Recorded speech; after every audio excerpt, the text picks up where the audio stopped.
Sir তো একটা কথা ক্লিয়ার করছে যে বর্ষা প্ল্যান করছে এবং জুবায়ের যখন মারা যায় তখন বর্ষা উপস্থিত ছিল সেখানে।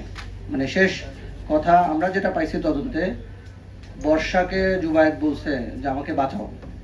এখন পর্যন্ত তদন্তে যতটুকু পাইছে, বর্ষা বলছে তুমি না শুনলে আমি মায়ের হব না, এই টাইপের একটা ইয়া ছিল।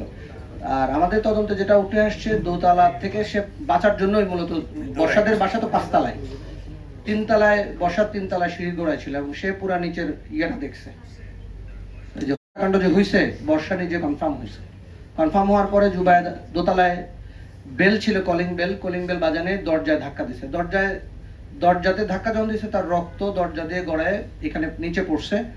আর একটা ইন্টারেস্টিং ইয়ে হলো, দোতলায় যিনি ছিলেন ওনার ওজন অনেক বেশি। আপনারা ইয়া করলে দেখবেন যে উনি অলমোস্ট 150 কেজি ওজনের এক ভদ্রলোক।